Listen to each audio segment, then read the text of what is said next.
Hello, everyone, and thank you for joining us for today's session. My name is Iskia, and I'm the Facilities Coordinator for the Redmond Reactor Space. Before we start, I have a few things to go over.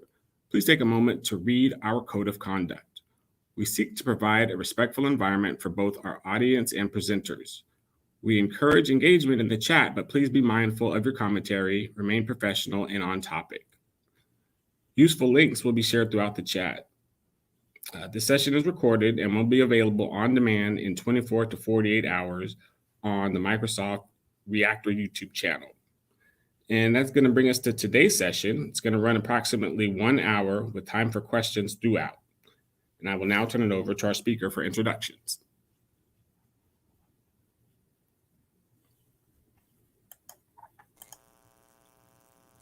Awesome. Hello, hello, hello.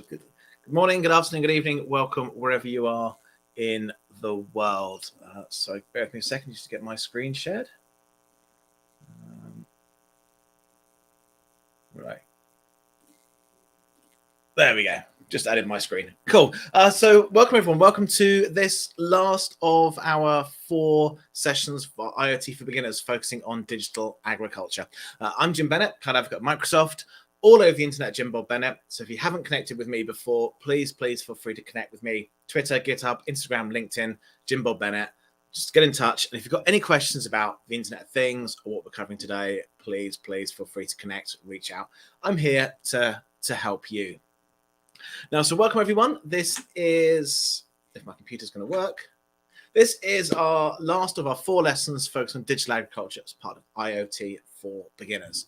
Now, this, if you come to my previous sessions, you'll know this could be very much a conversation. So I'm here to help answer your questions as well as kind of teach you the concepts that we're looking at to cover today. So please put your questions in the chat and I'll do my best to answer. But also just get involved, say hi. You know, we're trying to make this a bit of a community space, so I want you to join in the conversation as well. Now, over the last few sessions, we've had folks from India, from Scandinavia, from North America, from across Africa. So I think I want to start this one by saying, please let me know if you've come to any of my previous sessions, say hi in the chat. If you haven't come to any previous sessions, say hi and let me know where in the world you are. I know, so the Scandinavian contingent has been very strong for the past 3 episodes of this. So please let me know if you're one of the Scandinavians or wherever you're in the world. Please say hello. Let me know where in the world you are. Now, everything we're talking about today and of the last few lessons is based off IoT for Beginners, our 24-lesson free MIT licensed open source IoT curriculum, available at aka.ms/IoT-beginners. And we'll get all these links put in the chat. So if you go to that link, you will end up on GitHub at our IoT for Beginners curricula, and we teach the Internet of Things right from the basics. We teach on a journey from farm to table. So we start with this idea of these are the basics of the Internet of Things. We then look at digital agriculture, logistics, manufacturing and food processing, retail, and then consumer IoT. And we kind of cover everything off in that space. It's all project-led. So every time we teach you a concept, we have a hands-on project for you to build to help learn that concept. So it's all here, it's all free, and it's all MIT licensed, which means you can do what you like with it. If you want to learn from it, go ahead. If you want to use it in a classroom, go ahead. If you want to rip out 3 lessons and use that to build another series of lessons for the classroom, go ahead. This is there for you to use. Now, if you want to catch the early sessions, so we are working through digital agriculture in this particular series. And digital agriculture is project 2, kicks off about here. If you want to cover the first 4 lessons, kind of the fundamental basics of the Internet of Things, then if you go to aka.ms/IoT-beginners-videos, that will take you to when I ran a series of the first lessons. So we have 4 lessons in here, along with office hours, where we kind of did a deeper dive into some of the concepts. So whole of it is here to help you learn. Senthil Kumar says, hi, Jim. Senthil from England. Interesting to watch. Glad to have you with us. Someone from England. It's from my home country. So score 1 for the European contingent. Welcome. Glad to have you with us. Cool. As an English person, it's quite nice to have more English people on the call. I live in America, but I'm English. Cool. So yeah, here's how I can get to all the videos from where we ran the first project. Now, IoT, the T in IoT stands for things. And so IoT is based around hardware. So if you follow akms/IoT-beginners-kits, that will take you to this site from our friends at Seed Studio, where you can buy hardware kits. So all the hardware that we use in this particular curriculum, you can buy as a package. From Seed Studios, one click, you buy the hardware, and that will get you going. Two choices, we have Arduino or we have Raspberry Pi. Raspberry Pi, as much as I love Raspberry Pis, the supplies are somewhat limited, so you may struggle a bit to get hold of one. But you can just do the one-click purchase from Seed Studio to get the hardware that you need. Now, if you don't want to buy hardware, these hardware kits are kind of $100. If you don't want to spend $100, you can do absolutely everything using virtual hardware. So we've got a virtual hardware simulator. It's a web app, you spin up, you deploy sensors and actuators, and you interact with it as if you were writing code on a Raspberry Pi. So that's there for you to use as well. So you can complete the entire curriculum from start to finish without spending any money at all. Curriculum's free, hardware simulator is free. So that's the quick intro. So today we are migrating our application logic to the cloud. In the last 3 episodes, we started off by putting a soil moisture sensor into onto a Raspberry Pi and using that to measure soil moisture.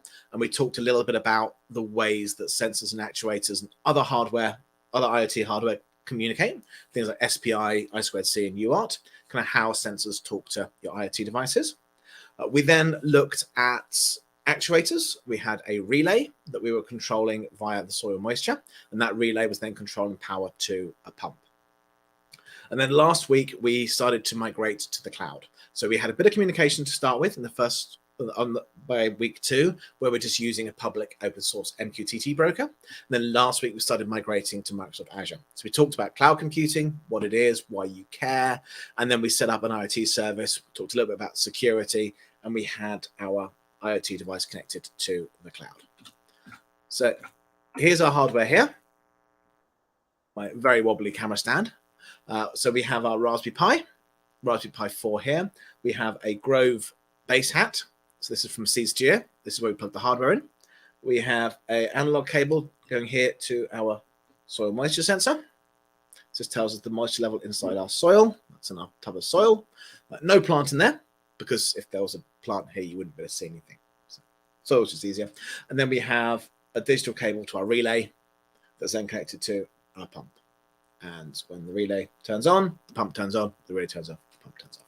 That's the hardware setup that we had. In fact, let me just spin up Visual Studio Code and show you the software.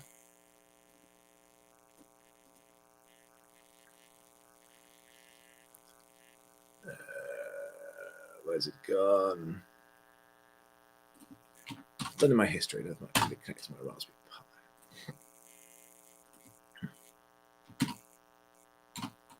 Okay, so this is connecting with the software. But while it's doing that, so what we had set up, we set up in the cloud, we spun up a Azure IoT Hub, which is our IoT service that we use to connect. We have our device configured, so our device is secure. We have a soil moisture sensor, and this has connection strings to keep it secure. So we talked a little bit about this security last time. So when this connects, there we go. It's going to enter the folder. This is our soil moisture sensor.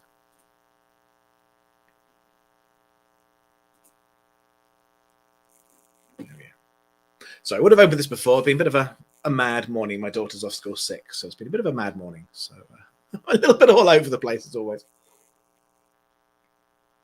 This is the code we wrote. If you were here last week, you may remember we talked a little about security, about the fact that, yes, I've got my connection string in here. Oh, dear. And a few folks were joking about hacking me. Doesn't appear anyone did. So, ha. But yeah, we talked a little bit about how someone might be able to hack me. But we created we used the Python library for Azure IoT Hub. We created our device client using our connection string, which has got key in it, our magic key, keeps it secret to us. We then connected, we spun up our relays, our analog digital converter to read from the soil moisture sensor, and then we were publishing telemetry. So we were sending out messages with our soil moisture, and then we were responding to a direct method request to turn on relay on and off. The idea being we'll get this ready, and then in today's lesson we talk about writing some serverless code to actually bring that level of control in. And so you'd have this would be part of, ideally you'd probably have this part of a bigger system, multiple devices gathering multiple sets of data from multiple soil moisture sensors, going up to one cloud resource, and then something looking at all that data to make one decision on watering. So if I spin this up, ooh, we got an error.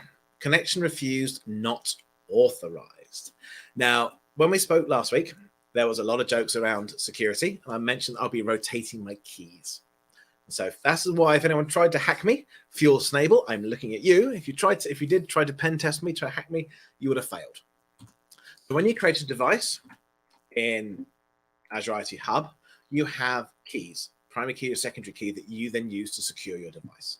And you can rotate, you can regenerate these keys. You can swap them or you can regenerate them. And the first thing I did after I finished last week is I regenerated my keys to make it more secure. So that way no one can kind of watch the video of this and go and try and hack me. It's got a new key. So I'm just going to drop my new key onto my device. Yes, you're going to see my key. Ooh, yes, not very secure, but I'm going to rotate this key at the end of the session. So now if I run this, we connect, we have telemetry going in.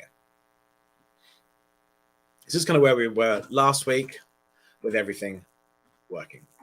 So today we are talking about migrating application logic to the cloud. So in lesson 2, we just had a little bit of local code running that would listen over MQTT and control our relay. Today we're going to be doing this in the cloud. So question for you at home. Have you ever done any serverless code before? And that's actually a bit of a big push towards serverless this month. It is September, serverless September. And so we are touching on some serverless code. So let me know if you've done any serverless code before. But if not, today we are talking about serverless. What is serverless? Why we care about it for what we're doing here. And we're actually going to then build some serverless code to interact with the IoT Hub and control our relay, control our water pump. And then we're going to actually deploy this up to the cloud. So that's what we're looking at today. So let's start with this idea of what is serverless. So you may have heard serverless talked about. Everyone's all about serverless. Yep. So we have Senthil saying yes, indeed. So Senthil has come across servers before. Nice. So yes, serverless is one of the biggest lies in cloud computing because there is a server. Yes, the whole point of serverless is, yes, there are still servers, but the serverless part says you don't care about servers. So Fernando says, I've done a little bit of serverless. Nice. Janiscu 7, serverless, there is still server. Yes, that is the biggest lie because there is a server. But what it really means is you don't care about servers. All you care about is you build code and you rely on the cloud to manage your code for you. And so serverless is really event-driven code. So you will create a block of code in your programming language of choice, and then you will say to the cloud, I want to run this code when an event happens. And this event could be an IoT telemetry. It could be a timer. It could be a web request. It could be a database trigger. So many different things what the event could be. And then the event will happen, and then your code is run in response to that event. That's kind of the whole idea of serverless. You don't care what server it runs on. That's all managed for you. As Senthil says, managed service offerings. Yes, the whole server thing is managed for you. The cloud manages everything for you. So it's serverless because managing the code, managing where the code is run by the cloud, and the cloud will scale up and scale down the servers depending on your need. So you can literally throw one event a day at it, and it might spin up a server, run your event, and that's it. You could then throw 1 million events a day at it, and the cloud will just spin up lots of servers. So the cloud actually manages the servers that it runs on. It can kind of scale it up or down depending on need. And the big advantage of this then is a lot of serverless, you pay per event. Well, usually you pay per 1 million events. So the idea is, 1 million event runs will cost you X amount of money. And you don't care how that's run, whether it's run on one server, 1,000 servers, you don't care whether that million takes a year or a day, you pay per million. And obviously, as more events come in, you pay more. If you do 10 million events a day, you pay 10 times the price that you pay for 1 million events a day. But the cloud manages everything for you. You just write your event-driven code, and it is run, managed by the cloud. And it's actually a really, really cheap way to build up applications. One example is we have a product in Microsoft Azure Static Web Apps, and you have a static web app that's kind of deployed, and then any APIs it needs, it makes calls to Azure Functions. You actually have an Azure Function event that responds to a web request. And so your web page makes the web calls. You don't pay for a web server. You just pay for the Azure Functions to be called when they're run. So it's kind of a really good way to manage web applications, handles all the scaling you need. If your website goes absolutely viral, then your Azure Functions will scale. And so serverless is really good for scaling up and down depending on need. Now, there's a few quirks here and there around things like cold start and consumption plans and all this, that, and the other, but that's kind of more advanced stuff. We've got a whole lot of series on serverless happening at the moment, the reactor, if you're interested. But really, the way to think of it is it's event-driven code. It's like a database trigger for any kind of event. So in terms of the Internet of Things, serverless is a fantastic way to actually do something when telemetry is received. And so IoT telemetry is essentially an event. The device sends it to your IoT service, and then you can build serverless code that listens to your IoT service, pulls that event off with that telemetry, and does something. And so if you need to manage your telemetry, if you need to do something with it, serverless is a great way to do it. If you just want to save telemetry to a database, you can just wire that up directly and data gets pushed to a database. But if you want to actually run some kind of code, you want to put some kind of logic when telemetry is received, serverless is great for this.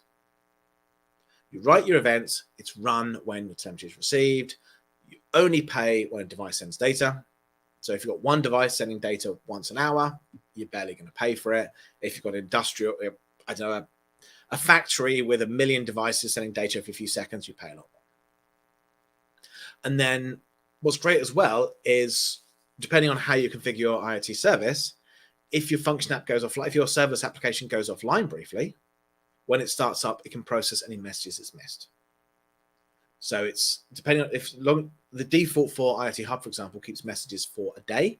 And so if your serverless app is down, when it comes back up, it can process that day's worth of data. So you don't lose any data. It's pretty cool, depending on how you configure it. But serverless is kind of really, really good for IoT, kind of building logic that responds to telemetry.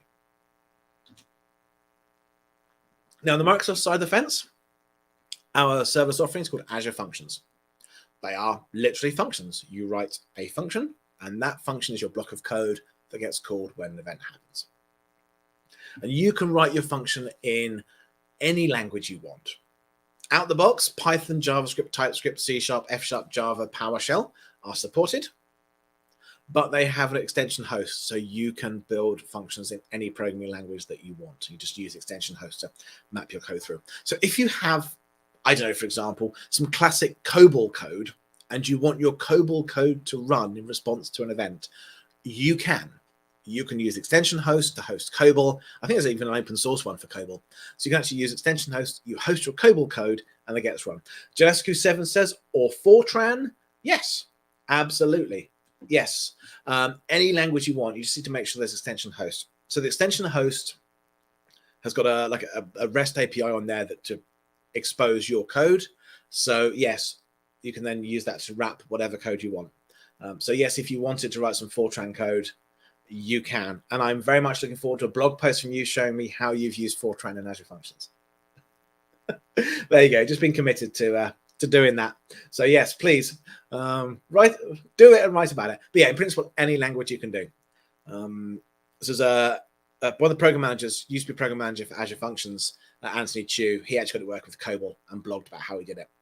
So yes, you can do it in any language. Now, you do, in terms of cost, paying for things, Azure Functions does need a little bit of storage. So it does require a small amount of storage space just to store things like your code, log files, and then things like tracking. So for example, if your Azure Function is pulling messages off an IoT Hub, it needs to know what the last message received was. It's a concept called checkpointing.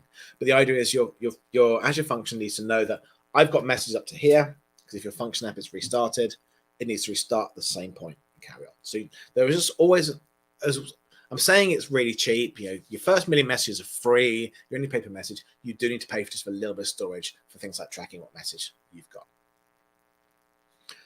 So that's Azure Functions. Let's actually do it. Let's create an Azure Function app and get it responding to our IoT events.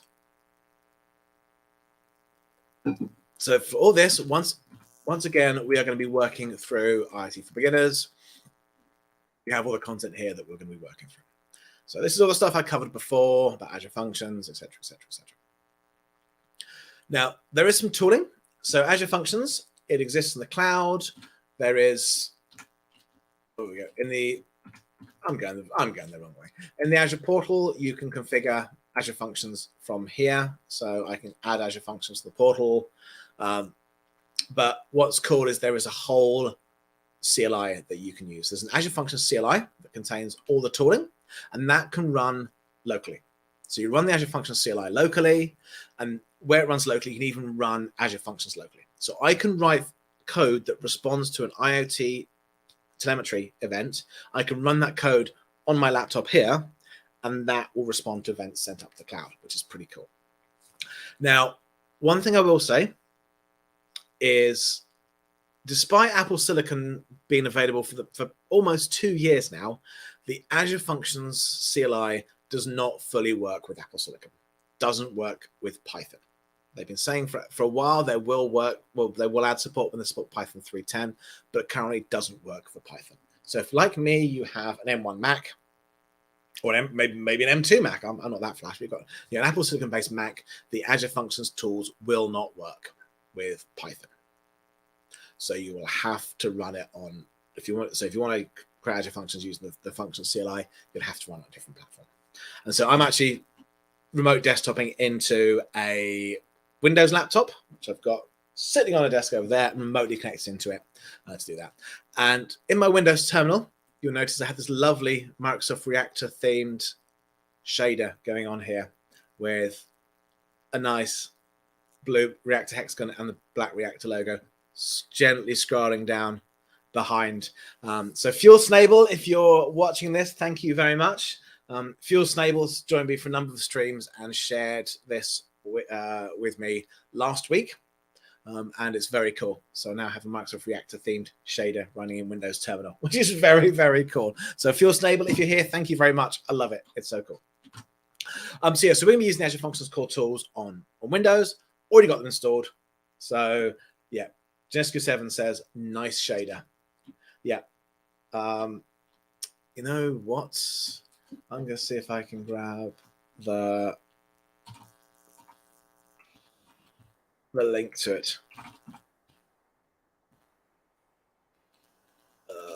I don't know what the link was. Give me a second. I'm just going to grab the link to the shader.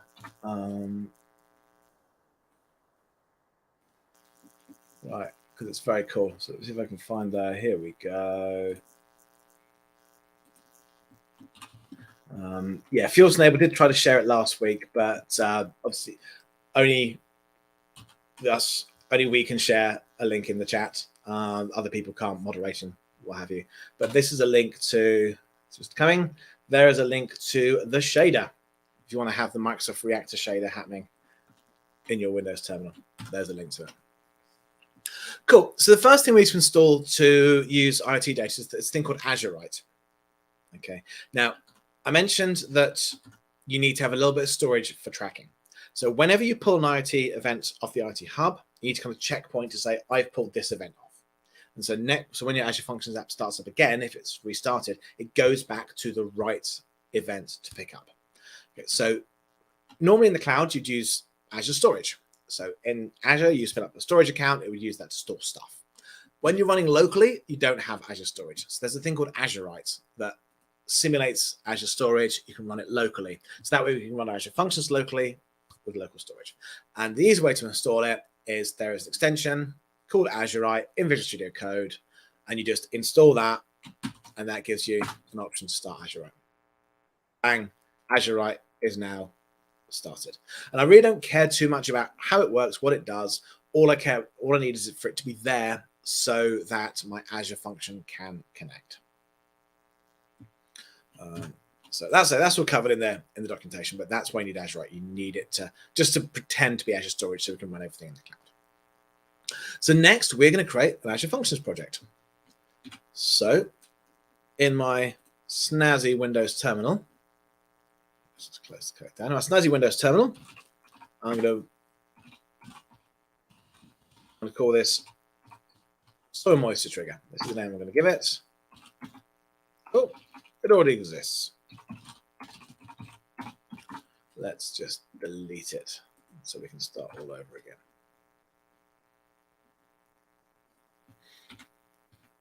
There we go. So create a directory for it. Oh. And once we've got this, we actually use the function CLI to create our function. Before we do that, we're using Python Azure Functions. So we need to have a virtual environment created. So it's kind of important. So create a Python virtual environment because we'll be installing the Azure Functions Python library and the Azure IoT Python library. We don't install that globally. We want it to be in the virtual environment. And partly as well, if we set up a virtual environment, we can set up a requirements.txt file, and that is required by the functions to run in the cloud. So that way, anything we set up here will actually run, will be configured right in the cloud. And then let's just activate our. So once we're there, we actually create the function app using the Azure Functions CLI. So the Azure Functions CLI, once it's installed, you run func. It's a little bit bigger. A lot bigger. So yeah, if we run func, we get this lovely Azure Functions CLI. Cool ASCII art. Who doesn't love a bit of ASCII art with the Azure Functions logo? But there's a load of stuff here for creating Azure Functions, starting them, stopping them, deploying them, a whole lot of bits and pieces. What we want to do, we want to run an initialization command. So func init says create me new Azure Functions app locally. The worker runtime is what language you want to use. So out of the box, the func CLI supports Python, .NET, JavaScript, C#, F#, whatever you want, Python. Obviously for other, if you've got other programming language you want to use the extension notes, do it in COBOL, things like that, then yeah, you can't do it with the func CLI. But it's great with, so it's one Python, and we're calling it soil moisture trigger. That's the name that we've got here. Oh, Robert Table says, C# Fritz coding squad is here. All your base belong to us. And C# Fritz does the same thing. We've been raided by C# Fritz. And Robert Tables says, IoT, yay. Yes, we love IoT. Robert Tables, yes, you are right. We love IoT. Yes. IoT and serverless code, Azure Functions. Welcome, welcome, welcome. Yeah, so for those who've just joined us, we are writing some Azure Function code to control this little setup. We have got soil moisture sensor, getting soil moisture data, going to Azure IoT Hub. We have got a relay to control a water pump. No water is being used today because I don't want to flood my desk. And we're currently building some Azure Functions to manage the this whole setup, to turn our relay on and off depending on our soil moisture. So C# Fritz says, hey friend, I thought my viewers would enjoy dropping in and learning about IoT. Awesome. Nah, appreciate it, C# Fritz. Thank you very much. Yeah, I mean, who doesn't love IoT? We have gadgets, we have gizmos, we have no risk of Jim flooding his desk because I decided to not bring water this time. We have soil, we have Azure Functions. Life is good. And we have a cool shader, Microsoft Reactor theme shader for Windows Terminal. So welcome everyone, welcome. If you've not done any IoT before, let me know. If you've done IoT before, let me know. And let me know where you are in the world. We've had some great Scandinavian contingents joining us for these sessions. So let me know where you are in the world. Robert Table says, just don't produce the magic blue smoke. So that's a reference to the fact that if you wire IoT devices wrong, things can blow up. We did touch on this before. that if you plug like an LED into a Raspberry Pi directly, then boom, your LED can actually blow up. You need a resistor, which is why I love the hardware from Seed Studio. Everything's all pre-built. So if I plug an LED into here, it comes on a board with a resistor in place. So Seed Studio stuff is great for avoiding the magic blue smoke. C# Fritz says the blue smoke is very magical. Yeah, also very expensive. And Robert Table says, I've dabbled in IoT here in Indianapolis in the US. First time here. Awesome. Well, welcome. This is lesson 4 of 4 lessons around digital agriculture. But all our previous lessons, plus a whole lot of cool IoT stuff, is on the Microsoft Reactor YouTube site. So we'll get a link to the YouTube drops in the chat for you.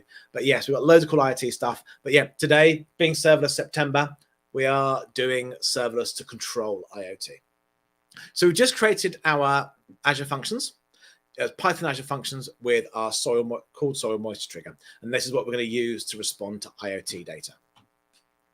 So this creates a whole load of files. In fact, you know what? Let's just open this up in Visual Studio Code and kind of see what we've got created.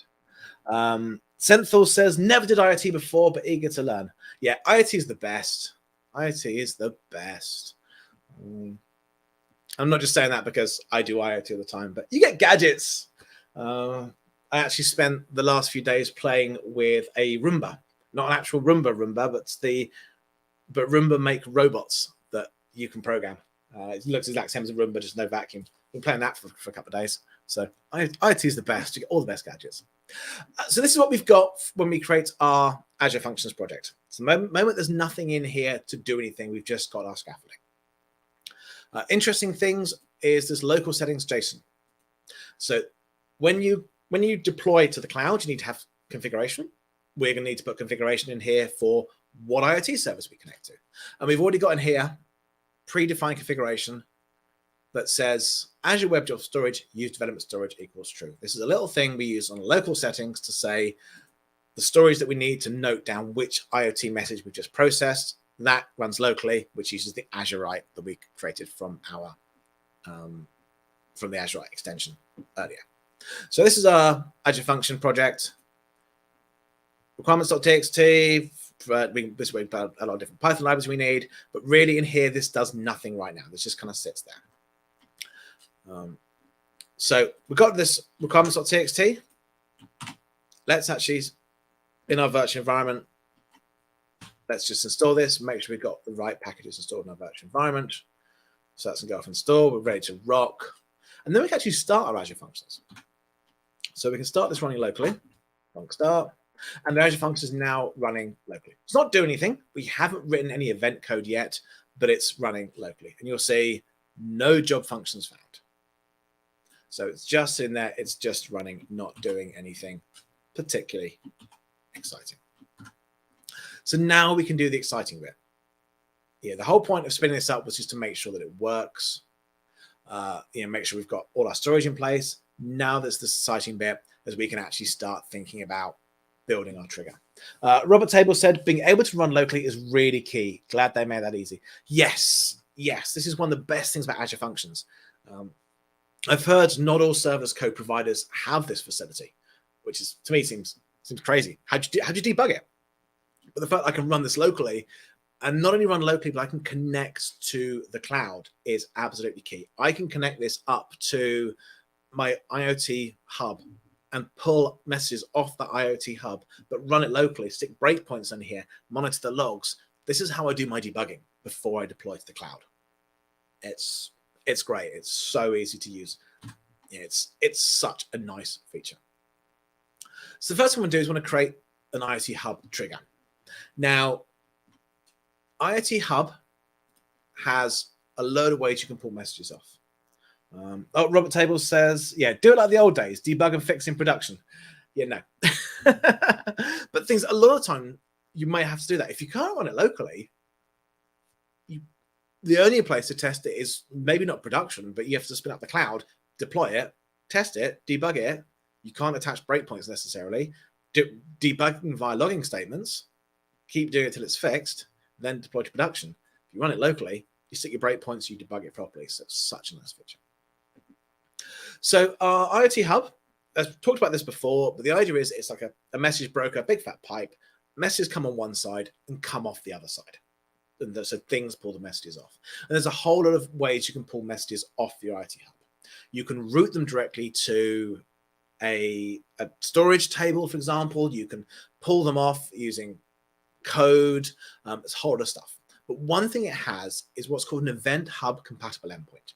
So a lot of Microsoft Azure works with event hubs. And event hubs is essentially a message broker that works across Azure. So many different components can interact with Event Hub. And so IoT Hub is kind of built upon Event Hub, and it has an Event Hub compatible endpoint. What that means is any code you can write against an Event Hub will work against an IoT Hub. And so rather than have one Azure function type for an Event Hub and one for an IoT Hub, you just use the Event Hub one to connect your IoT Hub. So it's just kind of how Azure manages IoT Hub messages, just makes the same as the Event Hub, which is great because if you've got code that responds from Event Hub, it doesn't care whether that's being put on an Event Hub by some other piece of code or an IoT service or anything. So you just share the same hub. So we need to use our Event Hub compatible endpoint. And so we can get that. We can get it from here, from the UI, or we can get it in code. I'm just going to get it from the UI. And then once you've got that, we need to add it to our local settings JSON. Got that in here. Yes. Oh, that's me using Mac keys on Windows. Yes, you can see my key. Yes, yes, yes. Security, security, security. I will be rotating this key after I finish this session. So yes, Fuel Snable, if you're watching, go ahead, pen test me, attack me, whatever. Or anyone else was joking about this last week, but no, I will be rotating this. So this is my connection string that I use to then connect to my IoT Hub. So here I am running locally, connected to my IoT Hub in the cloud. Now this is in local.settings.json. These settings are local. When we deploy this to the cloud, we'll have to then deploy the settings as well. But this way you can have different settings. So I can have my code locally, and I can connect to a debug IoT Hub, or when it's deployed to the cloud in production, it can connect to a production IoT Hub. So by having these settings, we're not hard coding everything. It's just kind of a great way to manage all our connections. So now we're there, we will create our Azure function. So func new creates a new Azure function. This builds the actual event-driven code. We give it a name, IoT Hub trigger, and we give it a template. And that template is a predefined template that we can use to build up our code for us. Sean Alex says, Robert Tables, old days. Yes, we don't just debug and fix in production in the old days. We do it now. All the best developers debug in production, fix in production. Yeah. One of the best things about my job is I don't write production code anymore. So, you know, I can do this kind of stuff. I can fix it in my production because I never write real production code. Cool. So run this. And then we've created one. Now, going to be honest here, there is a few bugs in these Python templates, and I've raised the pull request to fix them, but there's been the repo where these templates live. Yeah, I think it needs a bit of love. I've been working with the team to try and get all this resolved, but there are some errors in here. There is an error in here. Now, if I look through the code, and we'll fix the errors as I kind of look through the code. But what we have is we have this underscore in it, underscore.py, our entry point, and we have this def main event func event type event. This is our Azure function declaration. This is our event. This is the code that gets run when an event happens.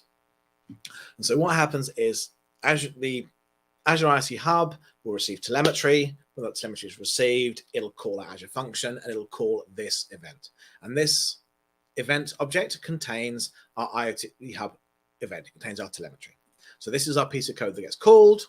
We have one coming in, and this gets called for every single message. So we've got messages going in, every single message, this will get called. Now we then have this function.json, and this defines what's called bindings. So Azure Functions works on the concept of bindings. You bind inputs and outputs. So this is binding an input from our Event Hub. So we can bind to that. And that way, everything that comes into the Event Hub gets sent into here. You can also bind things like database tables. So it will do a lookup in a database. So you could do that based off data that comes into an event. So you can literally bind a database table query and an IoT event, and actually look up an item in the database based off the IoT event. So your IoT event might have your device ID. You can literally bind so that you get an entry from the database for that device ID coming into your function. It's really, really powerful, these bindings. And then you can bind outputs as well. So you can say, whatever I return from my function, put in a database, or center this queue, or you can bind Twilio, for example. So you can say, send a text message. So these bindings allow the inputs and outputs of your function to be connected to other services, which is really, really powerful. It's a really nice way of doing it. But there is a bug in this binding. So this idea of cardinality. So you can say whether I'm processing one message or many messages. Unfortunately, the bug here sets this cardinality to many, which implies many messages are coming in. But if I actually look at my function, we have one message coming in. This is not a list. This is not any form of enumerable object. It's just a single event. And so I have to set this to 1. That will then fix all that. Then once I'm done, once I've got that in place, I can then set up my connection. So what I want, this is my connection string here. And then I don't need an event happening. I think I do need to go here. I need to get rid of this entity path. I don't think I do. I think we're good. So yeah, so this tells me our connection. This says the IoT Hub connection string is the connection that we want to use. So if you remember, I said the local settings, there are local ones that deploy to the cloud. Our function.json gets deployed to the cloud. So in the cloud, it knows it's got to look for an application setting called IoT Hub connection string. When we run it locally, it gets it from local settings.json. When we run it in the cloud, it'll get it from application settings in the cloud. So in theory, that should be enough. If we then just start this,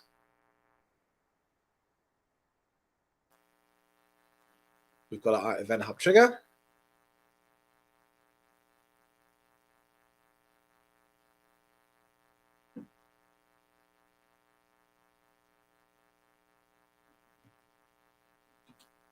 Over here, we've got telemetry coming through.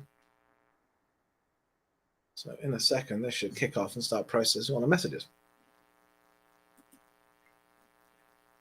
And what it does is it just logs it.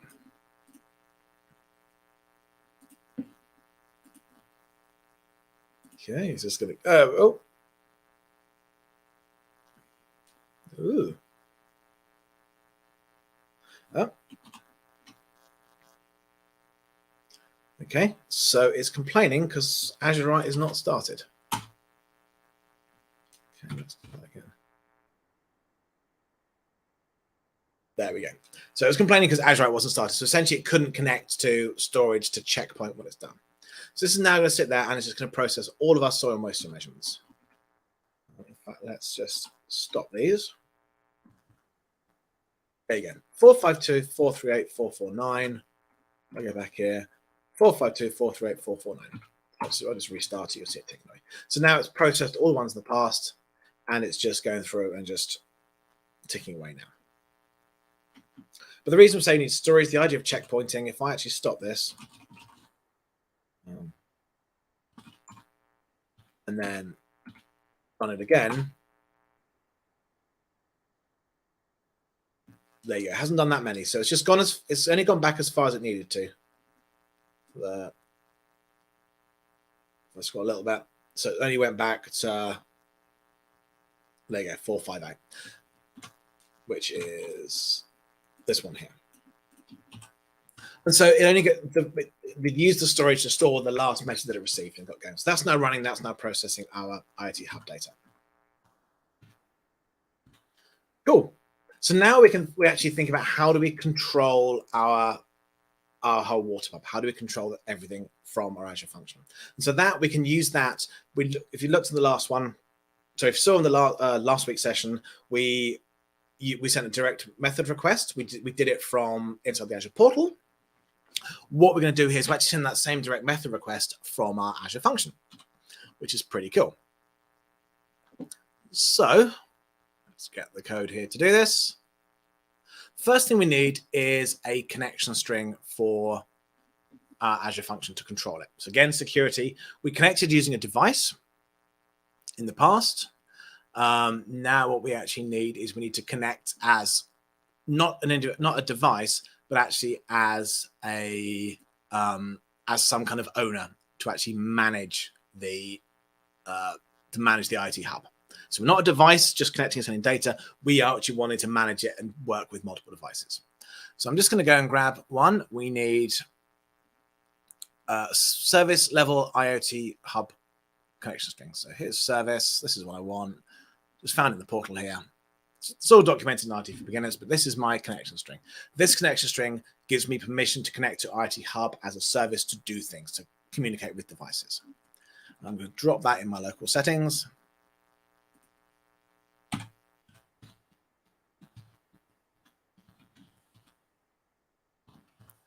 Let's just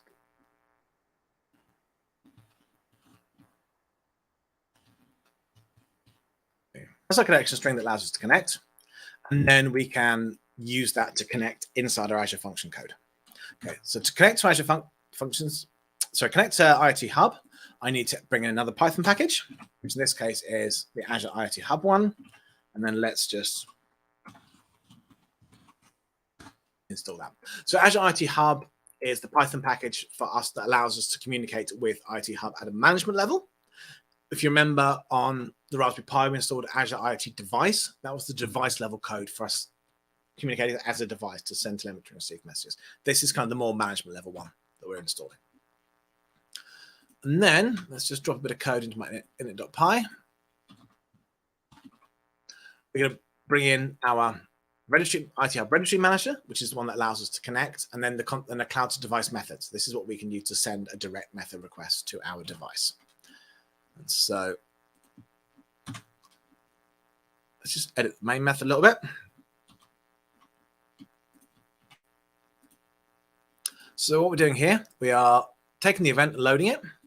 And then from the event, we're pulling out the device ID. So when the event gets sent, all we're sending from our device is soil moisture 447. We're just sending soil moisture. But in IoT Hub, it actually enriches the data. So it adds things like our connection device ID. So we've got this device ID for our for the device. So we can know when we respond to it which device sent that message. That gets enriched automatically by IoT Hub. And then we just log in that we received that from the device. All well and good. And then we can start thinking about the soil moisture. We can actually pull this out of the body of our event. And we can say, if we're greater than 450, turn our relay on. If we're less than 450, turn our relay off. Talked about this in the first one. The way the soil moisture measurements work is by a voltage measure. It's 10-bit analog to digital converter, gives us a value from 0 to 1023. The higher the number, the wetter the soil is. The higher the number, the drier the soil is. Sorry, the higher the number, the drier it is, because you can get more voltage come through the capacitance. And so, if above 450, we turn it on. If below 450, we turn it off. And that builds a direct method we need.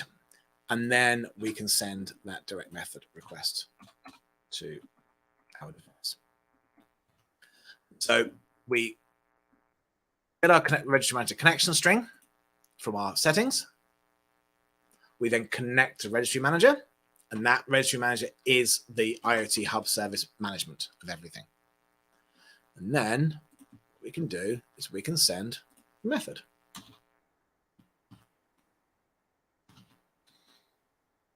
This is the same that if you remember from last week, under our, where is it? Our devices. If you remember, I went in here, got my device. I did direct method. I sent relay on with no payload. Oh, it's because we're not connected.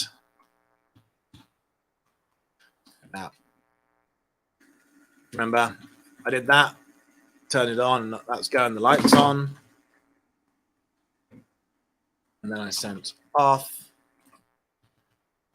Lights off and not pumped away again. That's exactly the same thing. We'll send those methods, but rather than do it through the portal, we're doing it in code. So the registry manager connects to the IoT Hub to give us kind of control over everything, and we can then send that message. And we're invoking it on our device, so it's the same device that comes in. So we're just doing one. I could plug in 10 devices, and each one will be controlled independently by this exact same code. And that's all our logic. That's our logic there. So again, we can just start this up. So if I go in here and I go func start,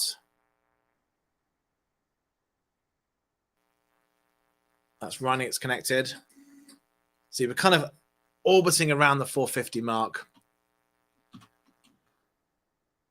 And so you see, we're getting the message coming through. 434, relay off, 450, relay off. If I actually pull this out the soil, relay on. Now you see pump it away. Put it back in the soil. In a second. That should probably, there we go. Relay goes off again. Obviously, I could simulate the same thing by pouring in water, but get the pump going water. I make a mistake and get water everywhere. Tied my desk already when setting this up. Don't want to do it again. But that's got our Azure function. It's now running locally. It's interacting with events. So the message goes from my IoT device up the cloud to Azure IoT Hub, down to my code running locally. As Robert Tables was saying, it's fantastic. We can do this locally. It runs locally, and then I can get my code working. And then when I'm ready, I can deploy this up to the cloud. So this is nice. It's all debugging it locally, which is cool. So I've got everything going here. Got my function here, ready to deploy to the cloud. And that's the next step. You need to start deploying things to the cloud. So step one, I need to actually create some storage. So let's actually do that now. Yep. Yep. So we used Azurite locally.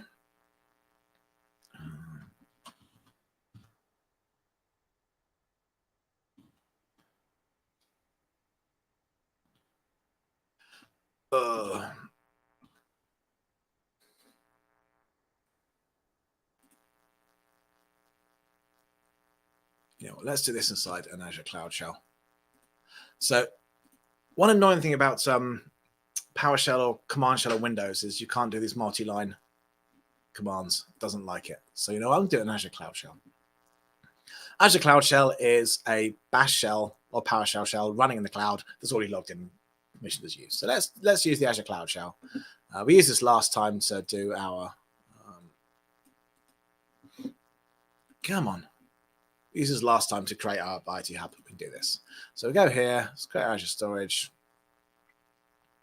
Let's copy that and let's go here.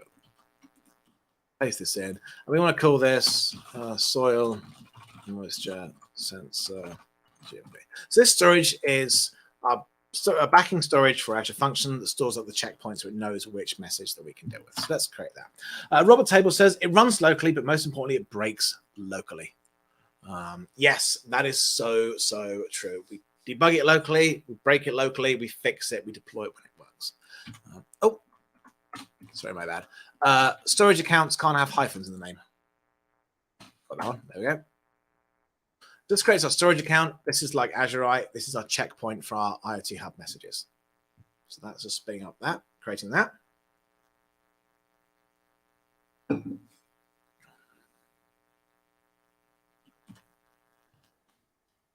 while that's going, next we create a function app.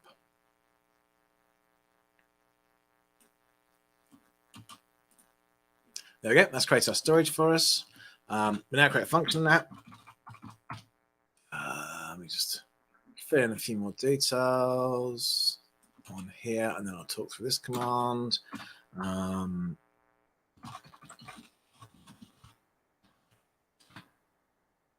This is where we create our Azure function. So storage.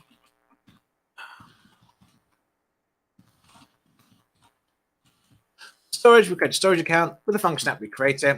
We need to give it our resource group. So we know which resource group it's in. We talked about resource groups last week. The idea that all the services we create in one resource group. So when we finish, we can delete the resource group. Everything gets deleted. We are Python, version 3 functions. We're running on Linux. And then we are running in West US 2. This is where in the world we're running. We have our storage account we just created, and we're calling this soil moisture sensor GMB. So this will go off and actually spin up our function app for us. It'll do its thing, and that will give us a function app.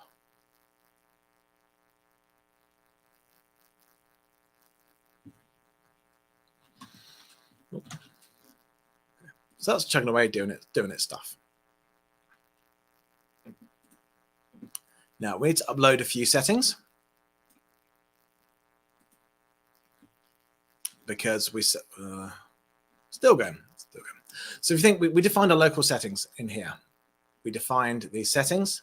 We need to make sure these are available to the function app up in the cloud when it runs in the cloud. So we need to push these settings up there once it's created. Let's give that a few minutes, and then we'll deploy these two settings. And then once it's done, we can deploy our function app. We actually do that using the func CLI. So we actually use the function CLI to push our code up to the cloud.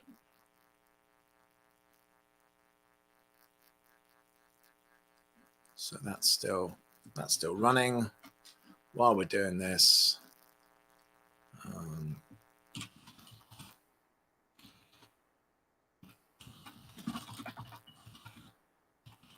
I'm just logged into the right account. I think that's the right. Yes, that's the right one. I got there. Okay, so it's still chugging away, taking a few minutes longer than I thought. Seems I haven't registered the Microsoft Web Resource Provider, but there we go. Okay, so this is there. There we go. Yeah. So your Linux function app soil moisture sensor GMB that uses a consumption plan has been successfully created, but is not active until content is published. So it's been created, but we're not going to do anything until we actually publish anything to it because we haven't pushed code. So while it's doing that, let's just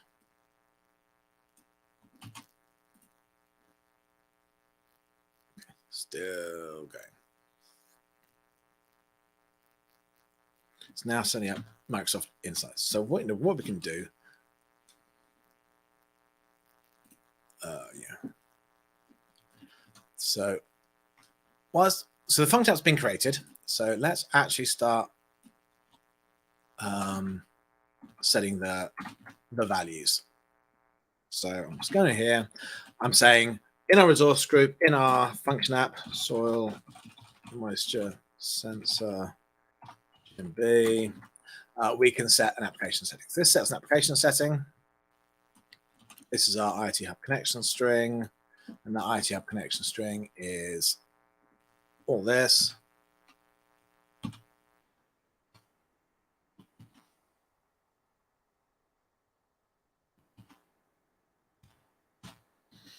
That will now set that value. There we go, that's set. And then we do the same thing with our registry manager connection string. So the same thing here. I need to set my registry manager connection string. Delete, delete, delete, delete. Probably a quicker way than doing all this deleting, but meh.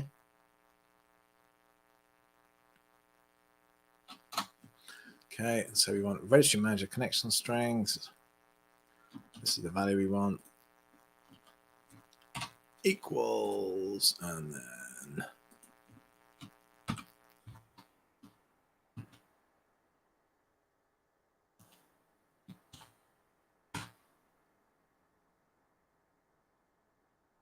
there you go. So that's our settings. And you'll see every time I set a setting, it actually dumps out to the console the settings that are set. So we've got Azure Web Job Storage. It's not using local storage like we had locally. It's using our storage account. We've got IoT Hub connection string. We've got registry manager connection string. So that's got all those bits set. Azure Functions app is now complete. And now we can deploy. And we can do that using the function CLI. So I can go in here and I can go func Azure Functions publish, and then I need to give it the functions app name, which is moisture sensor GMB, and that will now build the code and then deploy the code up to the cloud. Now we're actually at time, so you have to trust me that it works, because it does work, but that will now deploy our code up the cloud and respond to our events. It responds to the telemetry messages and kind of do everything for us. So that is digital agriculture. Over the last 4 lessons, we've got our soil moisture sensor working, we've got our relay working to power our pump, we have configured everything using Azure IoT Hub, and then today we use Azure Functions to build our logic in the cloud. So entire digital agriculture setup is now running in the cloud, or will be as soon as this deploy finishes. And then we've got all this control built in. So this is exactly the kind of thing you might build if you were building an IoT application for a whole digital agriculture setup. You'd have more sensors, more data, more decisions being made, but this is the kind of thing you would do to get yourself going. So thank you for joining me on this 4-session journey. If you missed any of the earlier episodes, we are now deployed. We are now deployed. So in theory then, if I start this up, there you go, it's running. We get methods being received, because we're not running here. That is running in the cloud. So if I now pull this out of there, should see in a second, thanks to the power of the cloud, 547. Give it a second to catch up. It's got a few messages to process. There we go. Because this is the first time running it, it's going back over the last day's worth of data. So it's clicking on and off as it's doing it. But that's running in the cloud.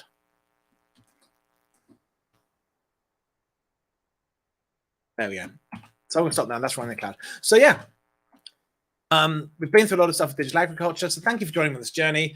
All the videos available on the Microsoft Reactor YouTube channel. We've covered the first 4 lessons before. We covered the middle 4 of this project here. But otherwise, thank you for joining me. It's been a lot of fun. So I'm Jim Bennett, all of Internet, Jim Bob Bennett. Please connect if you've got any questions.